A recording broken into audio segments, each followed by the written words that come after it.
Saladna is live in Everett, where voters head to the polls 1 week from tonight, Mary.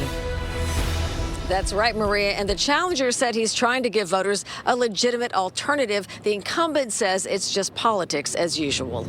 You have my number. You call me anytime. With 1 week to go, Carlo DiMaria is working the phones. What I tell people, residents of the city of Everett, have faith. Have I not delivered? For the past 18 years, Everett has known no other mayor. DiMaria is the guy who brought a casino to the city and intends to bring a soccer stadium as well.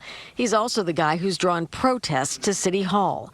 For months, DiMaria has been on the hot seat over $180,000 in bonus money payments that the state inspector general found DiMaria should not have taken and buried in the budget. Everyone knows not true. Don't believe the false attacks, because I am going to prevail. DiMaria says his interpretation of the bonuses passed in 2016 by City Council is correct. He sent out a lengthy letter about the matter to constituents, and he's now asking a judge to rule in his favor. If a judge rules, you have to give it back. I have no problem. I have no problem. But any ruling won't come down until long after next week's election.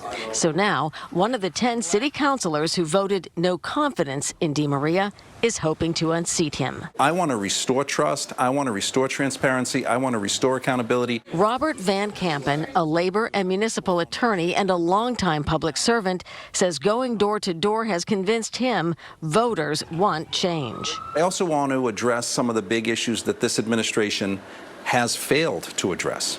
School overcrowding, overdevelopment that has strangled our neighborhoods, caused more traffic and parking congestion than the people of Everett can bear. What the incumbent plans to do if reelected? Better public transit, connecting Everett to Boston on a one-seat ride, allowing to build more housing. No housing without parking. No parking stickers, no cars. More housing units means reduced rents. Third would be, continue reinvesting in the infrastructure, continue investing in my seniors. But Van Kampen says there is growing evidence it's time for new leadership.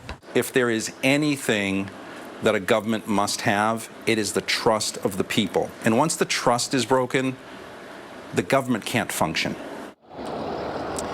We won't know until Tuesday if that bonus money controversy will affect the outcome of this race, but political analysts think it will draw voters to the polls.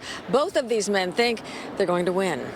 We're live in Everett tonight. I'm Mary Saladna, WCVB News Center 5.